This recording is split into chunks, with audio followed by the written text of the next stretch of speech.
চারজন খলিফার মধ্যে শুধু শুধু একজন, শুধু কয়জন?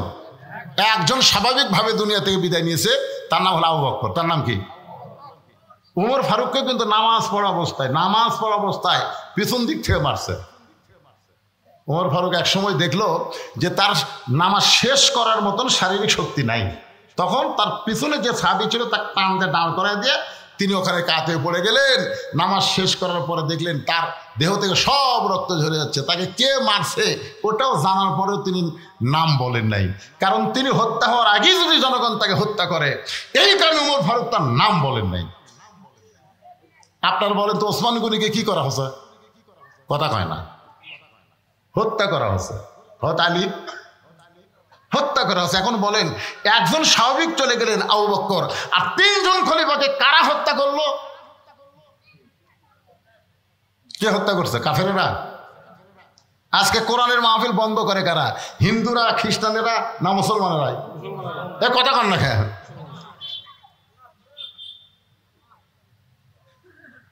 আপনার বাংলাদেশে কোনোদিন দেখছেন হিন্দুদের হরিবাসর বন্ধ হচ্ছে? কথা কন না কেন? হরিবাসর বন্ধ হচ্ছে? খ্রিস্টানদের কোন অনুষ্ঠান বন্ধ হচ্ছে? ইহুদির কোন অনুষ্ঠান বন্ধ হয়েছে? কিন্তু আমাদের বক্তারা কোরআনের মাহফিল করে একদল করবার চায় আর একদল বাধা দেয়। জনগণের কথা ঠিক কিনা?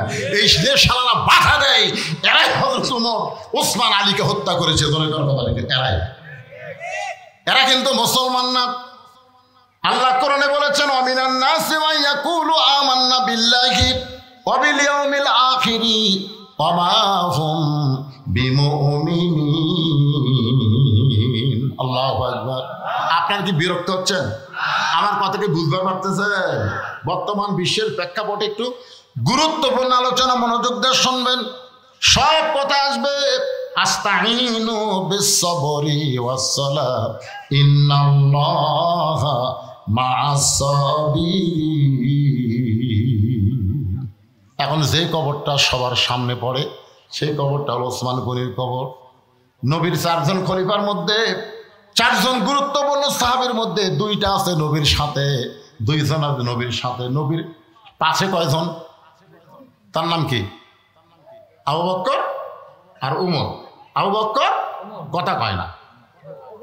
আবু বকর আর উমর রবি দাফন হওয়ার পরে রওজার মধ্যে আবু বকর আয়েশাকে বলেছিল, মা তোমার ঘরের মধ্যে আল্লাহর নবী, আমি একটু নবীর সঙ্গে থাকতে চাই। আয়েশা বলে, বাবা আপনি হিজরতে নবীর সঙ্গে ছিলেন, গারে সুরের মধ্যে নবীর সঙ্গে ছিলেন, আপনি চলে যাওয়ার পর নবীর সঙ্গে থাকবেন, আমার কোনো আপত্তি নাই। কারণ মেয়ের ঘরের মধ্যে বাবা আর স্বামী ঘুম পাড়তেছে। সুবহানাল্লাহ। উমর ফারুক যখন আহত হলেন মসজিদের মধ্যে, তখন আব্দুল্লাহ ইবনে উমরকে বললেন, আব্দুল্লাহ রে, আমি তো যে কোনো মুহূর্তে দুনিয়া থেকে বিদায় নিব, মা বাবা একটু মা আয়েশার কাছে বল, আমি একটু নবীর পাশে থাকতে চাই। আব্দুল্লাহ এসে মা আয়েশাকে বললেন, মা আল্লাহ নবীর পাশে আপনার বাবা ঘুমায় আছে, আমার বাবা একটু ঘুমাবার চায়। আয়েশা বললেন, না, আমার বাবার পাশে আমি থাকতে চাই। স্বামী বাবার কাছে থাকতে কোনো অসুবিধা? জোরে কোনো অসুবিধা? কিন্তু ওই জায়গায় যদি উমরকে রাখা হয় তাহলে আমি আয়েশার থাকতে পারবো না। আমি থাকবো কোন জায়গায়? আমি সারা জীবন নিয়ত করেছি আমার স্বামীর পাশে থাকবো, কিন্তু আমার বাবার অনুরোধকে আমি ফেলতে পারি নাই। এখন বাবা স্বামী তার পাশে আমি থাকতে ইসলামেও কোনো নিষেধ নাই। দেখেন দুনিয়া থেকে বিদায় নেওয়ার পরেও তারা খেয়াল করে। আব্দুল্লাহ বলতেছে, আমার বাবার বোনের বড় সাথ, নবীর পাশে একটু থাকতে চাই। আয়েশা বলতেছে, আমি অনুমতি দিবার পারলাম না। ওমর ফারুক কাছে আব্দুল্লাহকে বললেন, বাবা মা আয়েশার কাছে যখন আপনার থাকার কথা বললাম, মা আয়েশা অনুমতি দিল না। ওমর ফারুক বলতে, তাহলে আমি মরে যাওয়ার পর পৃথিবীর যেখানে পারিস আমাকে কবর দে, আমার কোনো আপত্তি নাই। ওমর ফারুক যখন দুনিয়া থেকে বিদায় নিলেন, এমন সময় আয়েশা বুঝতে পারলেন আল্লাহর নবী মাঝে মধ্যে বলতেন, আমার পরে কেউ যদি নবী হতো লাউ কানা ওমর, আল্লাহ ওমরকে নবী বানাই নাই, নবী হওয়ার সব যোগ্যতা ওমরকে দান করেছে। আয়েশা খুবই কাঁদলেন।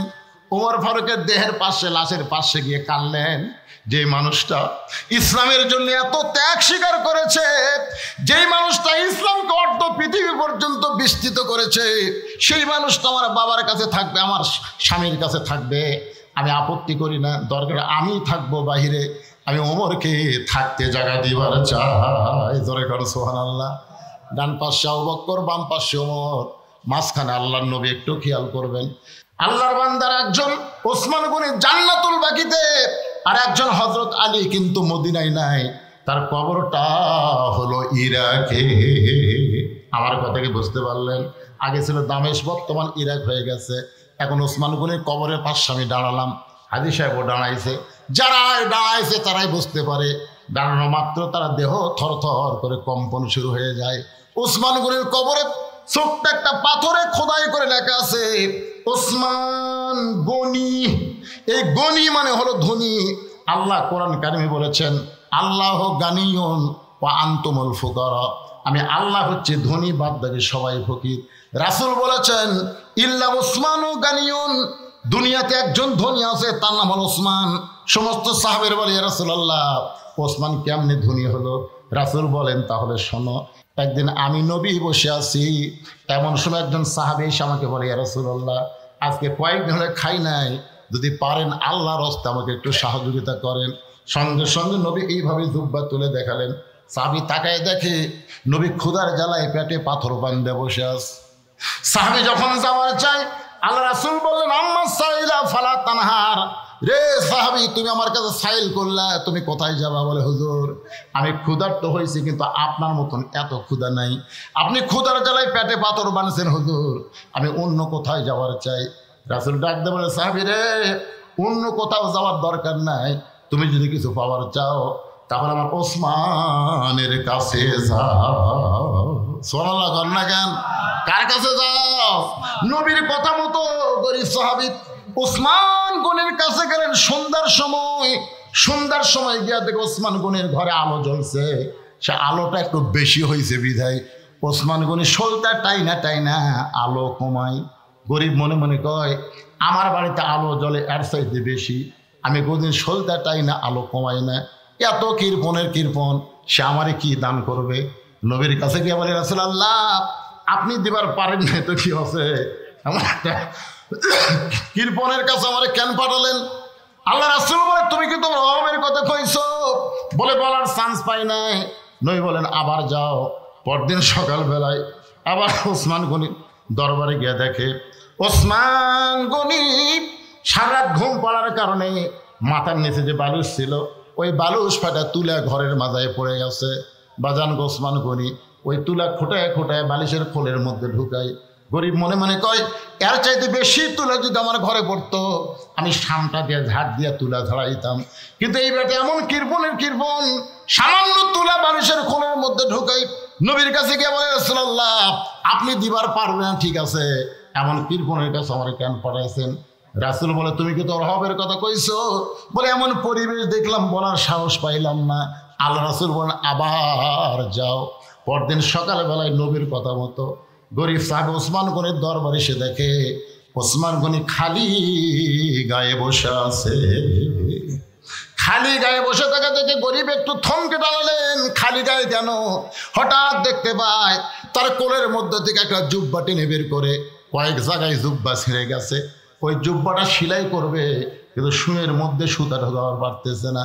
ওসমান গনি শুয়ের মধ্যে সুতা ঢোকাবার চায়, কিন্তু এই দিক দিয়ে পার হয়ে যায়, ছাদের মধ্যে সুতা ঢোকে না।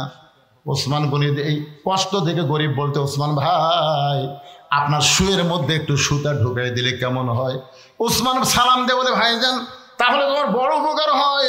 গরিব শুয়ে হাতে নিয়ে যেই মাত্র সুতা ঢুকাইছে, ওসমান গনি খপ করে ধরে বলছে যে ভাই আল্লাহ তোমাকে ধনী বানায়া দিছে। সুবহানাল্লাহ না কেন? গরিব কয় ঠাট্টা করেন মিয়া, দেখো তোমার চোখ আমার চাইতে ধনী, কত কষ্ট করতেছি, শুয়ের মধ্যে সুতা ঢোকার পারতেছি না, আর সুইটা হাতে নিয়েই তুমি ঢুকাই দিলে।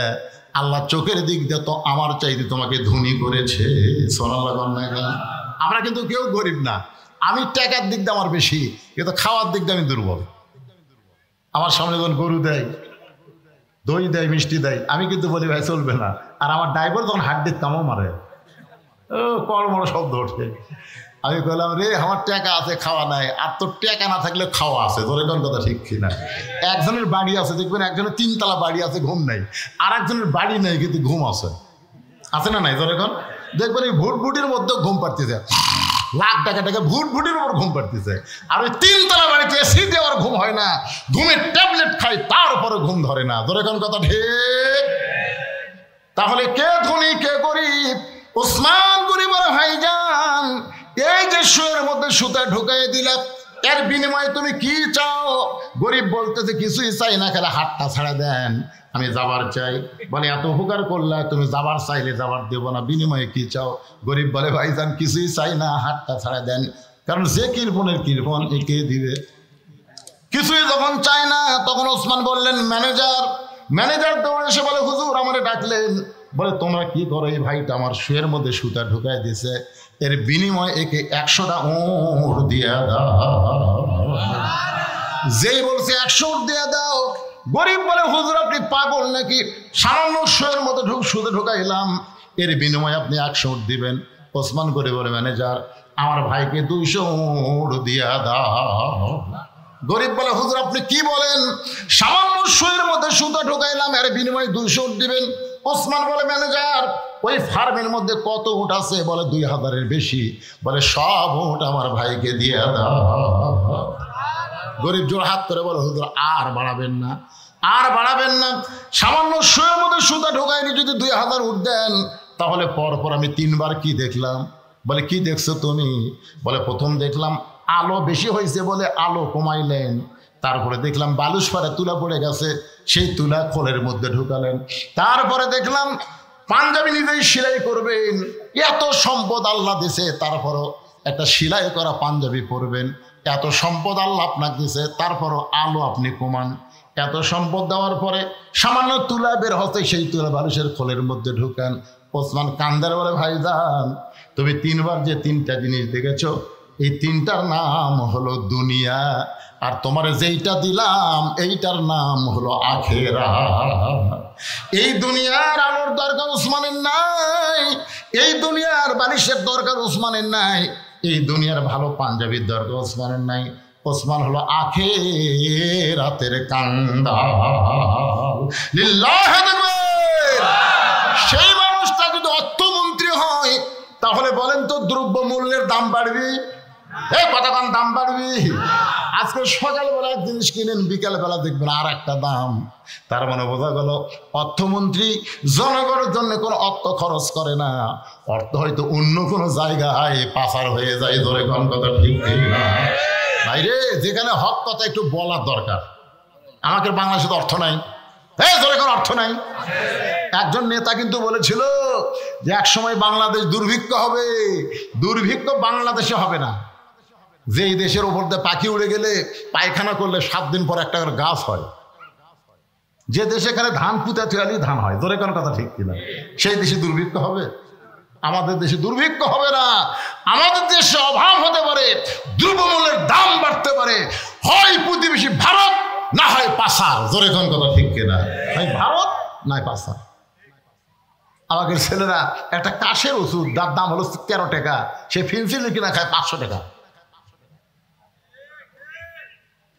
আমাকে বলে হুজুর এত অভাব দেশে চলতেছে। আমি পাগলা হচ্ছিস? আগে একটা গরু সকালবেলা জব করলে বিকালবেলা গোস্ত বেচতে লাগতো। আমার এলাকায় একটা গরু যদি সকালে জব করে বিকালবেলায় পর্যন্ত গোস্ত বেচা হয় না।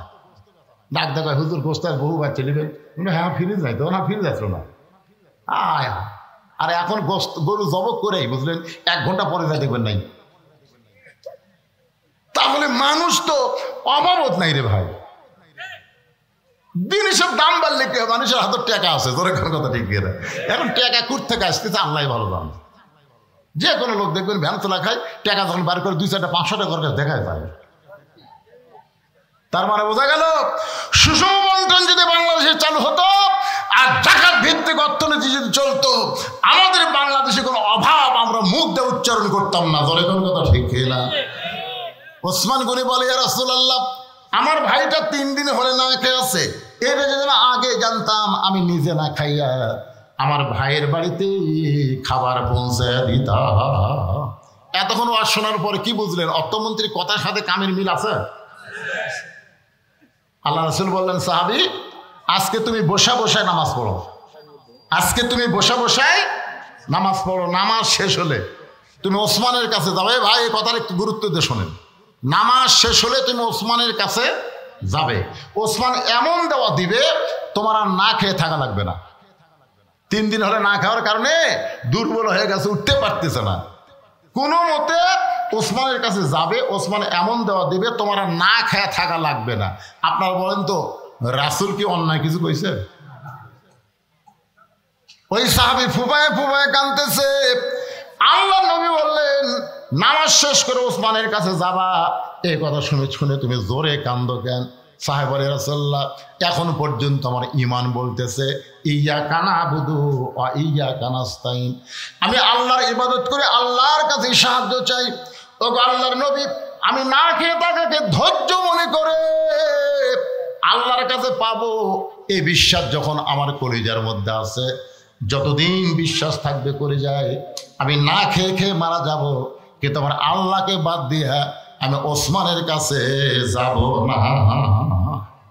আপনারা বুঝবার পারলেন না? বুঝবার পারলে সুবহানাল্লাহ সবার মধ্যে বাড়াতে হবে। কি বলছে কোন? কয়েকদিন হলে না খেয়ে আস, আরো 10 দিন যদি না খেয়ে থাকি আমার ধৈর্য ফুরাইনি, এখন আমার অন্তরে ধৈর্য আছে।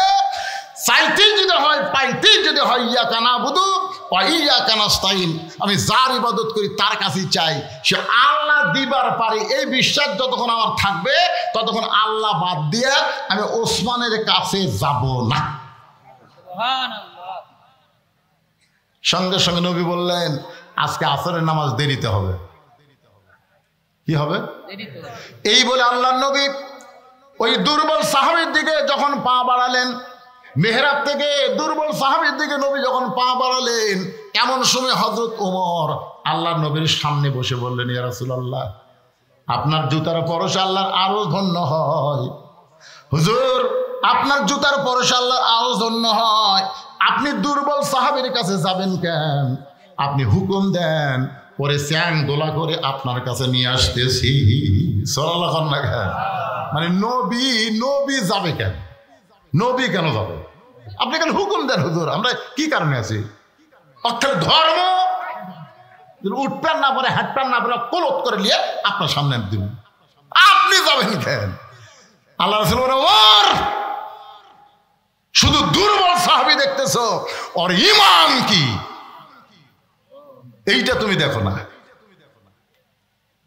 রাসূল এরকম আলোচনা করতেছে, পিছন দিকে এক সাহাবী দাঁড়িয়ে আছে পিছনে। আল্লাহ রাসূল বলেন বসো। সাহাবী বসে না, রাসূল বললেন বসো। সাহাবী বলে হুজুর আপনি বসতে বললেও আমি বসতে পারতেছি না, কারণ আমি একজন রাখাল। যখন বেলাল আযান দেয় সব কাজ কাম বাদ দেয়, নামাজ পড়তে দৌড় দিই, আসা দেখি মসজিদ ভরে গেছে। আমি তখন বারান্দাত দাঁড়িয়ে আপনার পিছনে নামাজ পড়ি। নামাজ পড়ার পর আপনি যখন আলোচনা করেন, দূরে বসে আপনার আলোচনা শোনা যায়, কিন্তু আপনার শোনার মুখটা আমি দেখতে পাই না। এই জন্য দাঁড়িয়ে দাঁড়িয়ে আমি আপনার চেহারা দেখে শান্তি পাই। হুজুর আমাকে বসতে বলেন না। সঙ্গে সঙ্গে আল্লাহ রাসূল বললেন সাহাবীরা রে, তোমরা মাঝখানে রাস্তা করে দাও, মাঝখানে তোমরা রাস্তা করে দাও। সমস্ত সাহাবীরা যখন মাঝখানে রাস্তা করে দিল, এমন সময় নবী উঠে গিয়া ওই রাখাল সাহাবীর সঙ্গে দেখা করলো। জোরে কোন সুবহানাল্লাহ। নবী তাকে তার কাছে ডাকে নাই, বরং নবী তার কাছে গেল। ইমাম মালিক রহমতুল্লাহ আলাইহি বলেন পৃথিবীর যেখানেই তোমরা থাকো না কেন, নবীর মহব্বত যদি কলিজার মধ্যে নিয়ে নবীর সুন্নত আদর্শ পালন করে নবীর প্রতি বেশি বেশি দরুদ পড়ো, তুমি মদিনায় যাবার না পারলে কি হবে? মদিনার নবীকে আল্লাহ তোমার ভাঙ্গা বাড়িতে পাঠায়া দিবে। বিশ্বাস করেন না আপনারা? বিশ্বাস করেন না? 11 সালে যখন হজ করতে যাই প্রথম, তখন এক ভ্যান ছিল না। এখন যে খালি টার্মিনালি ভ্যান চলে, এর কে তা মশান আছে ভাই। আপনাকে রাস্তাতে তখন আসি, অটোওয়ালা মনে হয় গাড়ির সাথে বেঁধে দিবি, ওই নামাবি না। আমি বহু জায়গায় বলি এদের ব্রেক কিন্তু দুর্বল। যখনই অটো তুটবেন বলবে জোরে চালাবি না। ওরা মানে পাও দিয়ে মারতেছিল তো, সেরকম টানলি যায়, ওকে কি মশান, মানে পাইলট হয়ে গেছে। অটো হ্যান্ড চালায় মানে আমার সাইজ পাইলটের মতন। তো তখনকার এই অটো আসলো, তাই পাও মারা লাগতো। আমার কয় হুজুর আপনি যখন মদিনাত যাবেন আমার সালামটা রাসূলকে দিবেন। আমি ভ্যানালার হাত ধরে বললাম ভাই আমি তোমার সালাম দিবার পারবো না, কারণ আমি জীবনে যাইনি, আমার সালাম ঠিক মতো পুষবে কিনা। আমি আমার ডালে টেনশন করতেছি, তোমারটা কেমনে দেব? ভেলানা রাগ করে বললো, হুজুর এইটা যদি চেয়ারম্যান বলতো, কোনো ধনী লোক বলতো, তাহলে আপনি এরকম মুখের উপর জব দিতেন। ঠিক আছে হুজুর যান। আমি তখন ভেলানার হাত ধরে বললাম, ভাই তুমি জীবনে মদিনা যাওয়ার পারবে কি পারবে না সেটা আল্লাহ ভালো জানে, কিন্তু মদিনার মানুষটা যদি তোমার কাছে আসে। ভেলানা বলে, হুজুর আমি মদিনা যাওয়ার পারবো না, মদিনার মানুষটা আমার কাছে কেমনে আসবে? আমি বললাম, ভাইজান 5 ওয়াক্ত নামাজ জামাতে আদায় করবা, 5 ওয়াক্ত নামাজ জামাতে আদায় করো, আর এশার নামাজ পড়ার পরে তুমি যখন বিছনায় যাবা, পেশাব পায়খানা করো, যা করো, করার পরে তুমি ওযু করবা। পবিত্র অবস্থায় এখানে ঘুমালে হবে না, ওযু করা লাগবে। ওযু করার পরে আমি একটা দরুদ শিখাই দিলাম, জাযাকাল্লাহু আন্না মুহাম্মদ, জাযাকাল্লাহু আন্না মুহাম্মদ 41 বার তুমি পড়বা। আর একটা দরুদ পড়বা, আল্লাহুম্মা সাল্লি আলা মুহাম্মাদিন ওয়াসিলাতি ইলাইকা। এই দরুদটা পড়ে আয়াতুল কুরসি পড়ে তোমার বুকে ফোঁক দিয়ে তুমি ঘুমাইবা। আমার বিশ্বাস অল্প দিনের মধ্যে নবীর সঙ্গে তোমার দেখা হবে। বিশ্বাস করেন, আমি তো ওরে নবী দেখার পদ্ধতি বলে দিলাম। আমি কিন্তু নবীরে দেখতে পাইনি, আমি নবীরে দেখতে পাইনি, কিন্তু ওরে বলে দিলাম। ও আমার কথাটা এমন বিশ্বাস করলো, আমল করতেছে। আমি তো হজ করবার গেলাম, হজ করে যখন বাড়িতে আসলাম, বাড়িতে আসার পরে আমার 5 মিনিট বাজার একটা অফিস ছিল, অফিসের মধ্যে গিয়ে বসেছি, দেখি ওই লোকটা 1 কেজি মিষ্টি নিয়ে আমার সামনে হাজির। আমি বললাম, ভাইজান আমি আজ 3-4 দিন আগে হজ করে আসলাম, তোমার বাড়িতে গেলে তোমাকে জমজমের পানি খিলাতাম, তোমাকে খুরমা খেজুর দিতাম, না পারলে একটা জায়নামাজ তসবিহ দিতাম। তোমার বাড়িতে না যায় তোমার অফিসে আইসো কেন? বলে, হুজুর বাড়িতে গেলে আপনি মনে করবেন আমি একজন লোভী।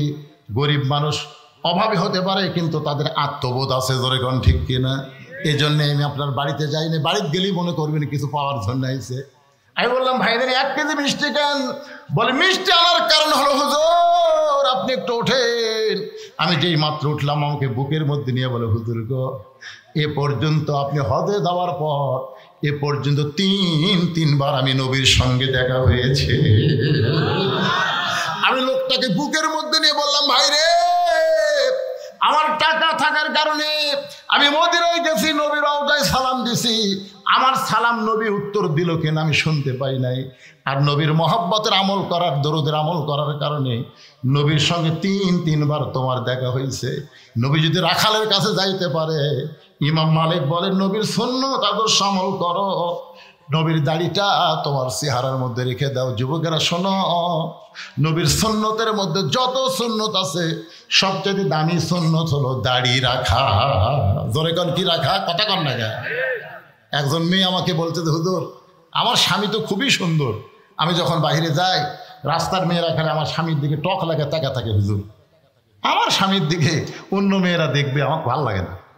তো এমন কোনো দোয়া আছে যেটা আমল করলে মেয়েরা আমার স্বামীর দিকে তাকাবে না? আমি তখন বললাম, মা তোমার স্বামীকে চাচা বানাও। যে চাচার কথা কইছি বুঝবার পারে, হুজুর আপনি একটা আলেম মানুষ হয়ে স্বামীর চাচার কথা বল। আরে পাগলি, তোমাকে চাচা কবার করছি, তোমাকে চাচা বানাবার করছি। আমি নিয়ম শিখে দিলাম, ওই নিয়মে স্বামীকে পাও ধরো, হাত ধরো, দাড়ি রাখাইছে। এখন দাড়ি 4 আঙ্গুল লম্বা হয়ে গেছে। ও এখন স্বামী নিয়ে যখন রাস্তায় যায়, একটা মেয়ে মানুষ ওর স্বামীর দিকে তাকায় না। 2-1 বলে, চাচা কেমন আছেন? তখন মেয়ে কয়, আলহামদুলিল্লাহ। মেয়েরা যদি আমার স্বামী চাচা কয়, তাহলে আর শয়তানও আছে দিবার পারবি না। তোর কথা কম না। আমার মায়েরা যারা পর্দার অন্তর আছেন, যদি পরনারী থেকে আপনার স্বামীকে বাঁচাবার চান, তাহলে স্বামীকে চাচা বানান। ধরে কি বানান? অনেক ছেলে বেকার, হুজুর আমি তো দাঁড়িয়ে রাখতে চাই, কিন্তু আমার বউ কে রে? বউ পর্দার মধ্যে থেকে গেলে খিলখিল করে হাসতেছে। হুজুর তো অরিজিনালি কথা কইছে। আমি মা বোনদের বলবো, মা সর্বনাশ করেন না। নবীর সুন্নত দাড়ি যখন মুখে থাকবে, ওই লোকটা কোনো মেয়ের দিকে তাকাবারও পারবে না। যখনই তাকাবার যাবে, তখন তার ইমান বলবে, তোর মুখে দাড়ি আছে, তুই নিজের বউরে দেখ, পরের বউরে দেখিস না। জোরে কথা ঠিক কিনা? নবীর সুন্নত টুপি মাথায় দিবেন। অনেকে হয়তো বলবেন, হুজুর আমার না হয় টুপি নাই, দাড়ি নাই, তাই বলে কি আমি নবীকে ভালোবাসি না? এটা মিথ্যা কথা। যার মুখে দাড়ি নাই, মাথার টুপি নাই, নবীরে ভালোবাসে, এটা সম্পূর্ণ ভুয়া। এটা কিন্তু মিথ্যা কথা। আপনারা বলেন, যে লোকটার মুখের দাড়ি নাই, মাথার টুপি নাই, ওই নবীকে ভালোবাসে, এটা বিশ্বাস করা যাবে? এক বোতলের মধ্যে মধু আছে, উপরে সাদা কাগজে লাল কালি দিয়ে লেবেল দিয়েছে 20, ভিতরে কি বাইরে লেখা আছে কি 20। এখন বলেন তো বাইরের 20 দেখার পরে কেউ মধু মনে করে মুখ ধরবে? ওরে বাবা 20 রে, ওরে বাবা 20 রে। তার মানে কি বাহিরেও যা ভিতরেও তাই, বাহিরেও যা। তোমার লেভেল যদি 20 হয় আর তুমি বলবো আমার মধ্যে মধু আছে, এটা সম্পূর্ণ ভুয়া। আপনার বলেন তো যত দোকান আছে, দোকানে সাইনবোর্ড অনুযায়ী ভিতরে মাল আছে না নাই? কথা কন না কেন, কথা কন না কেন?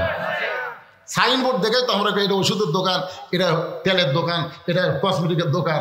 তো আজকে আপনার সাইনবোর্ড কি কয়? সাইনবোর্ড হলো টুপি আর দাড়ি, সাইনবোর্ডই ঠিক নেই। মন খারাপ করছেন? করে লাভ নাই। নবীর সুন্নাত আমল করবেন।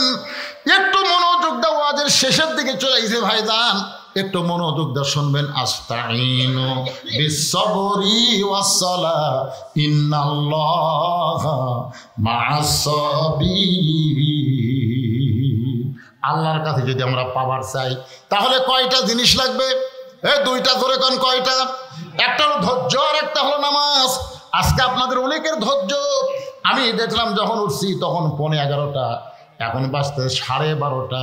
তার মানে বোঝা গেল 1.25 ঘন্টা ধরে আপনার ধৈর্য নিয়ে কথাবার্তা শুনতেছেন। সুবহানাল্লাহ। বাগান গো আল্লাহ রাসূল বললেন, ওমর তুমি শুধু দুর্বল সাহাবী বলতেছো, একটাবার নজর করে দেখো, একটাবার নজর করে দেখো আমি কি জন্য নবী মেহরাব থেকে দুর্বল সাহাবীর কাছে যাই। এটা যদি দেখবার চাও তাহলে নজর করো। জোরে কান কি করো? এই জোরে কান কি করো? দুই চোখ দিয়ে দেখা যাবে না, দুই চোখ দিয়ে দেখে আমরা ভুল করতেছি। দুই চোখ দিয়ে দেখা যাবে না, একবার চোখ বন্ধ করেন, চোখ বন্ধ করেন। আচ্ছা আপনাকে বিরক্ত হচ্ছেন? আর কে আদায় আছে? তাহলে কত বড় গুরুত্বপূর্ণ কথা, দুই চোখ দিয়ে দেখা যায় না রে। দুই চোখ দিয়ে ভুয়া ভুয়া, দুই চোখ দেখতেছে এটা কার বাড়ি, এটা কার বউ। আর চোখ বন্ধ করে দেখেন, বাড়ি ঘর দেখা যাবে না, অন্ধকার কবর দেখা যাবে। জোরে তো কথা কন না কেন? হুজুর এটা আমার বাসা, হুজুর এটা আমার বাসা। আমি শুধু বলছি ভাই এই বাড়ি বানাতে কত টাকা লাগছে? আমার কয় আপনি মূর্খ নাকি, এটা বাড়ি কি বলা লাগবে? বলে এই বাসা বানাতে কত খরচ হতো, তাই কম। আপনি বাসাও বোঝেন না, বাড়িও বোঝেন না। আমি তখন তার সামনে একটা গান গাইলাম, এপারে তোর বসত বাড়ি, ওই পারে তোর বাসা। যত কোটি টাকা দেয় তুমি বাসা তৈরি করো, এটা তোমার হলো বসত বাড়ি। ধরে কোন কি বাড়ি? এপারে তোর বসত বাড়ি, ওই পারে তোর বাসা।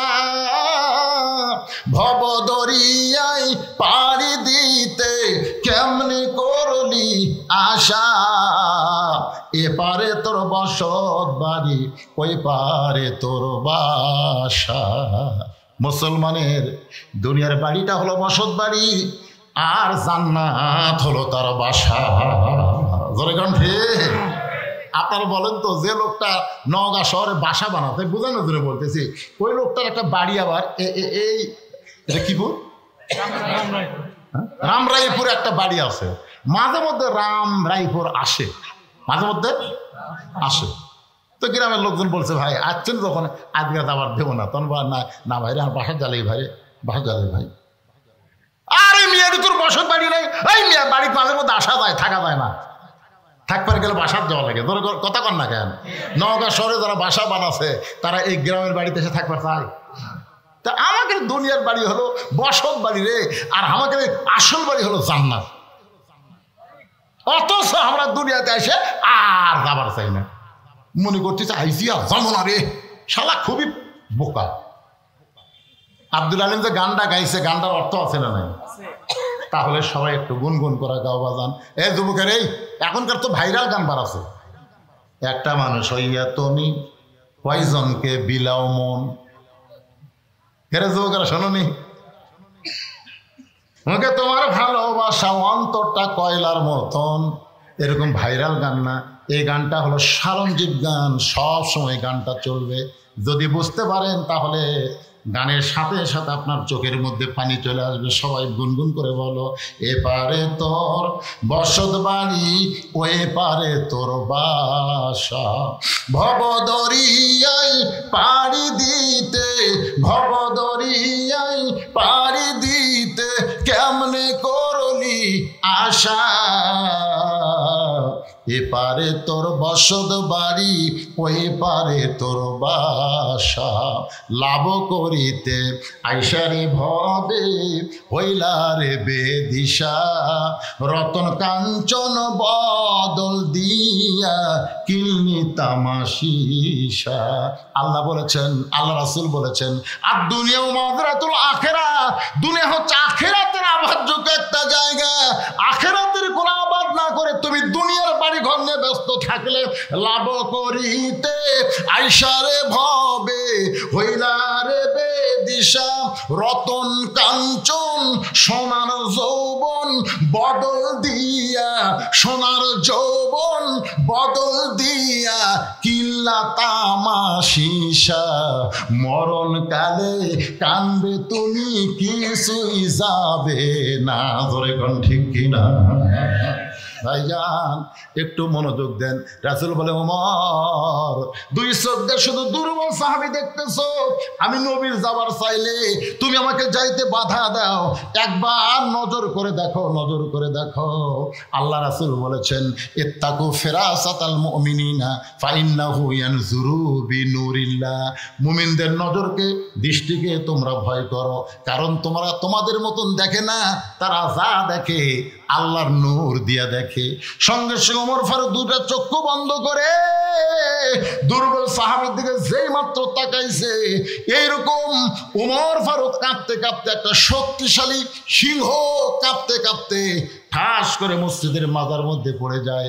সমস্ত সাহাবীরা বলে, রাসূলুল্লাহ এটা কি হলো, কি হলো? রাসূল বলে, তোমরা ধৈর্য ধরো, নিজে থেকেই ওমর এক সময় হুঁশ ফিরে পাবে। ওমর যখন ফিরে পায়, ওমর দৌড়ে গিয়া ওই দুর্বল সাহাবীকে বুকের মধ্যে চাইফা নেয়। ধরে কোন সুবহানাল্লাহ। সমস্ত সাহাবী বলে, ওমর ভাই চোখ বন্ধ করে তুমি কি দেখলা? ওমর কান্দে আর বলে, সাহাবীরা রে, 3 দিন হলে না খেয়ে থাকার পরও আল্লাহর নামাজ এসে তার ইমান তেমন বাইরে গেছে। আমি দেখতেছি যদি আসমানের সূর্যটা আল্লাহ টান দিয়া ওই দুর্বল সাহাবীর ইমানটা যদি আসমানে লটকায় দেয়, এই সূর্যের চাইতেও বেশি পাওয়ার হবে। আর এই পাওয়ারটা কেবলমাত্র নামাজের মাধ্যমেই বান্দা অর্জন করতে পারে। নামাজ এমন একটা ইবাদত, যে ইবাদত ওয়াসজুদ ওয়াক্তারিব, একমাত্র সেজদা আপনাকে আল্লাহর নৈকট্য হাসিল করতে পারে। যেরকম ঠিক কিনা? এই সুবহানাল্লাহ বলার সাথে সাথে আল্লাহ এত খুশি হলো যে আপনাদের নামে জান্নাতের বাগানে একটা গাছ লাগাই দিল। আমরা কবে জান্নাত পাবো তার কোনো খোঁজ খবর আছে? কিন্তু এখন থেকেই গাছ লাগানো শুরু হয়ে গেছে। এই গাছগুলো কিন্তু ইউক্যালিপটাসের গাছ না। এই গাছটা হলো এমন একটা ফলবান বৃক্ষের গাছ, যার ছায়া অতিক্রম করতে একটা তাজা ঘোড়া দৌড় মারলে 500 বছর লাগবে। সবাই বলেন সুবহানাল্লাহ। আল্লাহ রাসূল বলেন, 3টা তাসবিহ যখন কোনো বান্দা বান্দির জবান থেকে অনায়াসে উচ্চারণ হয়, ও যত বড় পাপী হোক না কেন, মরার সঙ্গে সঙ্গে আল্লাহ তারে মাফ করে জান্নাত দিয়ে দেয়। 3টা। কয়টা? দেখেন তো, এই 3টা তাসবিহ আপনাদের জবান থেকে অনায়াসে বের হয় না ঝাঁকির চোটে বাড়ায়? না, ঝাঁকির চোটে বাড়ালে হবে না, বলেন তো, তাহলে হবে না, এমনি এমনি বার হবে। কয়টা? একটা হলো সুবহানাল্লাহ, একটা হলো আলহামদুলিল্লাহ, আর একটা হলো আল্লাহু আকবার। যখন সুবহানাল্লাহ বলেন আমরা কার পবিত্রতা ঘোষণা করতেছি? যখন আলহামদুলিল্লাহ বলেন আমরা কার প্রশংসা করতেছি? যখন আল্লাহু আকবার বলি তখন কার বড়ত্ব প্রকাশ করতেছি?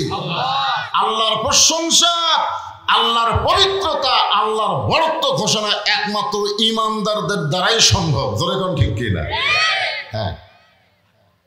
আর এই 3টা তাসবিহ যার জবান থেকে অনায়াসে বের হয় না, রাসূল বলেছেন সে যত নেকির কাজ করুক না কেন মরার সাথে বেঈমান হয়ে মারা যাবে। তাহলে এখন থেকে সুবহানাল্লাহ আলহামদুলিল্লাহ আল্লাহু আকবার আমাদের কোনো আপত্তি আছে? তবে সুবহানাল্লাহ আলহামদুলিল্লাহ সবাই বলতে পারে। আল্লাহু আকবার এইটা আবার সবার মুখে আসে না।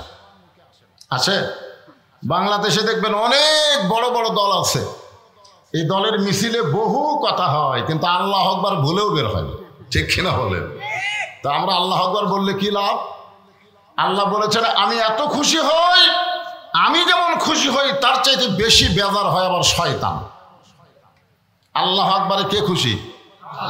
বেজার কে? তবে সুবহানাল্লাহ আলহামদুলিল্লাহ বললে শয়তান বেজার হয় না।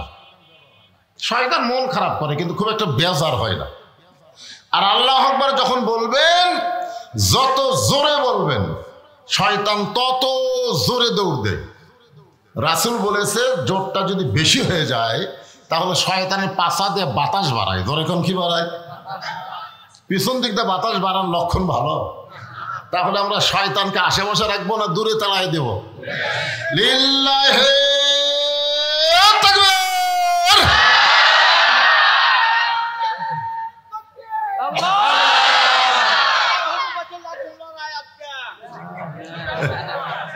আলহামদুলিল্লাহ আমরা আল্লাহর প্রশংসা করব, কৃপণতা করব না সব সময়। যদিও বাংলাদেশে বর্তমানে মুসলমানদের একটু কষ্ট। ফরিদপুর মধুখালীতে হিন্দুদের মন্দিরে আগুন লাগলো, মুসলমানদেরকে সন্দেহ করে তাদের 3 জনকে হত্যা করা হলো। মুসলমানদেরকে কেন হত্যা করা হলো? তার আন্দোলন স্বরূপ একটা মিছিল বের করা হয়েছে, সেই মিছিলে আবার পুলিশ গুলি করে 4 জনকে হত্যা করছে। এই তো হলো আমাদের বাংলাদেশের মুসলমানের অবস্থা। নিজের দেশে বসবাস করে মনে হয় আমরা পরদেশী, ঠিক কিনা বলেন? আমি ভারতে গিয়ে এক মুসলমানকে জিজ্ঞাসা করলাম তোমরা ভারতে কেমন আছো? বলে হুজুর খুব বিপদে আছি। বাংলাদেশের হিন্দুকে জিজ্ঞাসা করলাম তুমি কেমন আছো? বলে মায়ের কোলে আছি।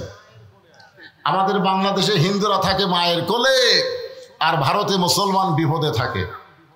তারপরেও বাংলাদেশের মুসলমানদের হত্যা করা হচ্ছে একটাই মাত্র কারণ, আমাদের মধ্যে ঐক্য নাই, আমাদের মধ্যে মিল নাই, আমাদের মধ্যে মহব্বত নাই। এই রমজান মাস গেল, মনে হয় একটা ফেতনার মাস শুরু হয়েছিল, ফেতনার মাস। জোরে কোন ঠিক কিনা? এই 8 রাকাত আর 20 রাকাত নিয়ে, লাইলাতুল কদর নিয়েও ফেতনা। আমরা যখন এরকম ফেতনা নিয়ে ব্যস্ত থাকি তখন কাফের বেঈমানেরা নাকে তেল দিয়ে হাসে, মুসলমানদের ঐক্য ফাটল ধরানোর চেষ্টা করে। আজকে আমি আপনাদের সামনে মসজিদ কেন্দ্রিক, মসজিদের উন্নয়ন বলতে কি বোঝেন? হ্যাঁ, মসজিদে যখন মুয়াজ্জিন আজান দেয়, আজান দেওয়ার সাথে সাথে যারা আওয়ামী লীগ, বিএনপি, জাতীয় পার্টি, জামাত যে দলই করুক না কেন, যারা নামাজ পড়ে, আপনার বলেন তারা কি আলাদা আলাদা মসজিদ খুঁজে? ওটা আওয়ামী লীগের মসজিদ, ওটা বিএনপির মসজিদ, ওইটা জামাতের মসজিদ, এরকম কোনো মসজিদ আছে? বরং যারাই নামাজ পড়ে তারা সবাই এক মসজিদের মধ্যে ঢোকে। আপনারা কি কোনোদিন দেখছেন যে বর্তমান সরকারি আওয়ামী লীগ ওরা সামনে কাতার? দেখছেন কোনোদিন? বিএনপি দ্বিতীয় কাতার, জাতীয় পার্টি তৃতীয় কাতার, জামাত ইসলাম চতুর্থ কাতার, দেখছেন? বরং একই কাতারের মধ্যে ডান পাশে আওয়ামী লীগ, বাম পাশে বিএনপি, মাঝখানে জামাত, কাতার সোজা করতেছে। একমাত্র নামাজের জামাতে পারে বিশ্বের সমস্ত মুসলমানকে এক কাতারে আনতে। জনগণ কথা ঠিক কি না? মসজিদের উন্নয়ন বলতে মসজিদ খেলে টাইলস ফাইল দিয়ে সাইজ করলে হবে না। মসজিদের উন্নয়ন মানে মসজিদ আমাদের সবাইকে নামাজ কায়েম করতে হবে। বাবা নামাজ পড়লেও বেটা নামাজ পড়া লাগবে, দাদা নামাজ পড়লে নাতিও যাওয়া লাগবে। জনগণ ঠিক কিনা? সে মসজিদকে সামনে নিয়েই আমি আপনাদের সামনে আজকের আলোচনা করবো ইনশাআল্লাহ। আমি কি আপনাদের নতুন বক্তা? নতুন আমার দেখেননি, আমারও আর শোনেননি এমন একটা শ্রোতাও আজকের মাহফিলে নেই। তারপরেও কমিটির মধ্যে একটা উসখুস ভাব। এর আগে আমি কয়েকবার আইছি, আমি ওয়াজের শেষের দিকে গামছা টামছা দিলে আপনারা নাকি 2-4 দিন উঠে যান। তা আমাকে বলতে যদি এবার ওয়াজ শুরু করার সাথে সাথে আমাদের এই কামটা করে দিয়ে আপনি যতক্ষণ প্রাণ খোলা ওয়াজ করেন আমাদের কোনো টেনশন নেই। তো আদায় তো হচ্ছিলই, ঠিক কিনা কোন? তো এই আদায়ের মধ্যে আর একটা নতুন আদায়, সেটা হলো গামছা আপনাদের কাছে যাবে। মসজিদকে ভালোবেসে মসজিদের উন্নয়ন কল্পে মসজিদের মহব্বত, বিশ্বাস করবেন মসজিদ কার ঘর? 1 টাকা হলেও, 1 টাকা তো কেউ দিবেন না, 10 টাকা হলেও তো আল্লাহর ঘরে আপনি দিবেন। আর ওই টাকাটা আল্লাহ আপনার জন্য জান্নাতে একটা ঘর বানায় দিবে। এই জন্য আপনাদের কাছে গামছালা কোথায়, ব্যাগালা কোথায়, ভিতরে নামো। এখন আদায় শেষ করে দিয়ে আমি একটানা মসজিদকে সামনে নিয়ে আলোচনা করব। হ্যাঁ, সবাই যার পকেটে যা আছে যতটুকু দেওয়া সম্ভব আপনি ততটুকু দান করবেন। একটা অনুরোধ করে আপনাদেরকে, ছিঁড়া ফাটা অচল টাকা দেবেন না, কারণ গামছাই টাকা আদায় করলে দেখা যায় অনেক টাকা আর চলে না। এই জন্যে আল্লাহ কোরআনে বলেছেন, এই শোনেন, দান করার আগে দান করার গুরুত্ব সম্পর্কে শোনেন। আল্লাহ বলেছেন, লান তানালুল বিররা হাত্তা তুনফিকু মিম্মা তুহিব্বুন। তুমি যেইটাকে মহব্বত করবে ওইটাই আল্লাহ রাস্তায় তুমি দিয়ে দিবে। আপনি বলেন তো, আপনার পকেটে যদি 3টা নোট থাকে, একটা 500, একটা 200, একটা 100, এই 3টার মধ্যে মহব্বত কোনটারে করেন? এই কোনটা করেন, 100 না 500? তাহলে আল্লাহ কি বলতেছেন, যেইটা তুমি মহব্বত করো ওইটা আমাকে দিয়ে দাও। আমাকে দেওয়া মানে তোমারই থাকা। জোরে কোন সুবহানাল্লাহ। দুনিয়াতে যেগুলো টাকা তুমি রাইখা যাবে, মরার সঙ্গে সঙ্গে তোমার কোনো কাজে আসবে না। আর যেইটা আল্লাহকে দিয়ে দিবে ওইটা তোমার নামে জান্নাতে আল্লাহ একটা অ্যাকাউন্ট খুলে দিবে। জোরে কোন সুবহানাল্লাহ। এই জন্য এই ব্যাগের মধ্যে দিয়ে দেন। ছেলেবেলা তোমরা অনেক ইন্টারনেট কিনে নষ্ট করতেছ, আজকে একটু জান্নাতের একটু ফ্যাক্সি দাও। এই ব্যাগের মধ্যে জেলে দিবে, ওরা জান্নাতে লুট হয়ে যাবে। যাও সবাই 100 টাকা যে যা পারেন আল্লাহ রাস্তায় দান। কে 2 জন নামলো কেন? এই 2 জন আর কেউ নামছে? সবাই বার করেন জিকির করেন, লা ইলাহা ইল্লাল্লাহ, লা ইলাহা। আমার মায়েদের মধ্যে আপনাদের নিজস্ব, বিশেষ করে মেয়েদের মধ্যে আদায় করা ভালো। তারপরেও যদি মেয়েরা যদি না থাকে তাহলে এমন বয়স্ক লোক মেয়েদের মধ্যে পাঠাবেন যে মেয়েদের দেখলে তার কিছুই মনে হয় না।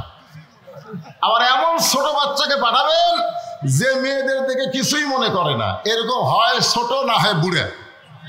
সবচেয়ে ভালো মেয়েরাই মেয়েদের মধ্যে আদায় করা। যদি কোন ঠিক কিনা? কারণ আদায় করতে গিয়ে পর্দার খেলাফ হোক, ও ভাবি কয় টাকা দিচ্ছেন ভাবি, এইভাবে আদায় করা যাবে না। কিছুদিন আগে এক মাহফিলে দেখলাম সব দেওয়ারা গুলা আদায় করবার গেছে। ভাবি 10 টাকা কেন, 50 টাকা দেন ভাবি। এই টেস্ট থেকে শোনা যাচ্ছে। আপনারা বলেন সওয়াব হচ্ছে না পাপ হচ্ছে? সওয়াব না পাপ? এই জন্য মা বোনদের মধ্যে বিশ্বস্ত লোককে আপনারা পাঠাবেন। আমি তো টেজে আদায় করবো না, তাহলে গামছা ব্যাগের মধ্যে। আফতাব হোসেন সাবেক মেম্বার সাহেব, উনি 1000 টাকা দান করেছে নগদে। আল্লাহ তার দানকে কবুল করুক, জোরে কোন আমিন। এই আদায়টা কমপ্লিট হলে একটা নামাজ হবে, কোনো টেনশন মুক্ত আছে একবারে। লা ইলাহা ইল্লাল্লাহ, লা ইলাহা ইল্লাল্লাহ। পাহাড় পর্বত নদ নদী এ নামে গাহে নিরবধি। পাহাড় পর্বত নদ নদী এ নামে গাহে নিরবধি। আমার আল্লাহ নামের এতই মধু, আল্লাহ নামের এতই জাদু, লুকিয়ে রাখছেন হে আল্লাহ। লা ইলাহা ইল্লাল্লাহ, লা ইলাহা, লা ইলাহা ইল্লাল্লাহ মুহাম্মাদুর রাসূলুল্লাহ। সকলে বলি সাল্লাল্লাহু। আল্লাহ তাআলা বলতেছেন, ইয়া আইয়ুহাল্লাযীনা আমানু। এইদিকে হইচই করে কেন? বাবা চুপ। হ্যাঁ, মাইকের সাউন্ডটা তুমি দেখো একরের যেন হয়। গত রাত্রেও তো এই মাইক ওয়াজ করছে নাকি? এইটাই তো একই লাগতেছে। খালি চ্যান চ্যান করে কানত বাজতেছে। কানত বাজে কেন? বক্তার কানে চ্যান চ্যানে আসলে কাম হবে? আল্লাহ বলতেছেন, ইয়া আইয়ুহাল্লাযীনা আমানু, যারা আমাকে বিশ্বাস স্থাপন করেছো। এই মাহফিলে আমরা যত লোক বসে আছি আমরা বিশ্বাস করি কাকে? জোরে বলেন। আল্লাহ বলতেছেন, যারা আমাকে বিশ্বাস স্থাপন করেছো, তোমরা যারা মুমিন, তোমরা যদি আমি আল্লাহর কাছে কিছু পাবার চাও, আল্লাহ পাক আমাদের সবাইকে তৌফিক দান করুক, সকলে বলেন আল্লাহুম্মা আমিন। যে কয়জন মানুষ বসে আছি ভাই, এই দেশ দেখার নামাজ পড়ে মোনাজাত, আমরাও এখানে মোনাজাত করব। আসমানের বালা জমিনের বালা থেকে আল্লাহ যেন আমাদের আবাদগুলোকে হেফাজত করে, দোয়া করার দরকার আছে না? কথা কেন আছেন না? জমি তো প্রতিদিন বিকালে ঘুরতেছেন আর মশান মারতেছেন, এবার ফলন ভালো হবে রে।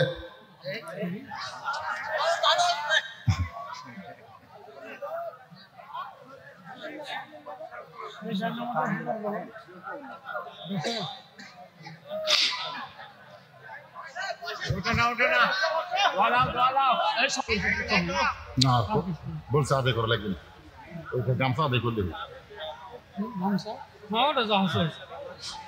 এবারে দেও না খেয়া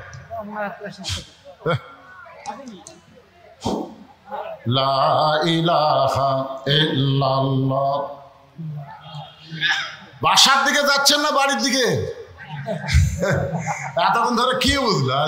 সামান্য একটা আলো নাই আর অন্ধকার এতই খারাপ লাগতেছে জানেন। সবচাইতে বড় অন্ধকার হলো কোরআনের আলো বাংলাদেশে থাকার পরেও মানুষের তৈরি আইন দিয়ে যখন সমাজ চলে, ওই সমাজটা সবচাইতে বেশি অন্ধকারে আছে। ধরে কোন কথা ঠিক না? যেন একটা স্লোগানও আছে, আল কোরআনের আলো, আল কোরআনের আলো একজন কথা সংসদে জালো। আমি বলবো হেকমতের মার দেওয়া লাগবে, ঘরের মধ্যেও না সংসদেও না। আমরা বলবো আল কোরআনের আলো সব জায়গায় জালো, সব জায়গায় আল্লাহর কোরআন দরকার আছে না নাই? এই যে একটু আলো গেছে, হায় হায় যাই কোথায় যাচ্ছেন ভাই দান? আমি বললাম একটা মোনাজাত করবো, হাজার হাজার মানুষ আমরা একটা আল্লাহর কাছে ফরিয়াদ করব। এই মসজিদের উন্নয়ন কল্পে মাহফিল। আমি একটা কথা আপনাদের বলি, মসজিদের উন্নয়ন করতে গেলে নিজের গ্রামের লোক বেশিরভাগ দান করা লাগবে। জোরে কোন ঠিক কিনা? প্রত্যেক গ্রামে একটা করে মসজিদ আছে না নাই? তা আপনাদের মসজিদ তো মাশাআল্লাহ সেই রকম হয়ে গেছে। তারপরে উন্নয়নে যাটুকু আদায় হয়ে গেছে আলহামদুলিল্লাহ। আর গ্রামের লোক আপনারাই দিবেন, বাইরের লোকের কাছ থেকে যেটা পাচ্ছেন আলহামদুলিল্লাহ। সবাই ইস্তেগফার করুন, আস্তাগফিরুল্লাহ আল্লাযী লা ইলাহা ইল্লা হুয়াল হাইয়ুল কাইয়্যুম আতুবু ইলাইহি। একটা বাচ্চা ক্যান্সার হচ্ছে, দোয়া চাই। আরে ছোট একটা বাচ্চা ক্যান্সার হচ্ছে। আমি গতকাল যেখানে মাহফিল করলাম ওখানে সভাপতি সাহেবের একটা নাতি 5 বছর বয়সের সন্তানের রোগ, ব্লাড ক্যান্সার। আমাকে বলছে হতো আগামীকাল মাহফিলকে একটু দোয়া করবেন। এখানে একটা ছোট্ট বাচ্চা, তারা অসুস্থ, 500 টাকা দোয়া চাইছে। সদকা তো তারুদ্দুল বালা। আল্লাহ এই দান সদকার কারণে বাচ্চাকে পুরোপুরি সুস্থতা দান করুক। জোরে করে আমিন। যারা এরকম দান করবেন মনে করেন না যে মাইকে আপনার নাম ঘোষণা করলে আপনি সওয়াব পাবেন, তা না। প্রকাশ্যে দানের চাইতে গোপনে দান করা সওয়াব কম না বেশি? আপনারা বলেন বাংলাদেশের যত বড় বড় কাজ হয়েছে, এই কাজগুলো কি প্রকাশ্যে দানে হচ্ছে না গোপন দানে হচ্ছে? যত বড় কাজ দেখবেন এই মসজিদে যতটুকু উন্নত হয়েছে আপনি খোঁজ করে দেখেন, গোপনেই বেশি দান হয়েছে। প্রকাশ্যে দেওয়ার চাইতে গোপনে দান বড় বড় দেয়, ইনশাল্লাহ আপনারা দিবেন, অসুবিধা নেই। আল্লাহুম্মা আমিন। আল্লাহুম্মা আনতাস সালাম ওয়া মিনকাস সালাম তাবারাকতা ইয়া যাল জালালি ওয়াল ইকরাম। আয় আল্লাহ তাআলা, কঠিন গরমের ভিতরে তাপদাহ চলতেছে, তারপরেও তোমার বান্দা বান্দিরা আরামের বাড়ি ঘুমকে বাদ দিয়া কোরআন হাদিসের মহব্বত কলিজার মধ্যে নিয়া এই জান্নাতের বাগানে বসে বসে আলোচনা শোনার শেষে আমি গুনাহগারের সঙ্গে রহমতের দরজায় ফকির হয়ে দোকানা হাত তুলেছে।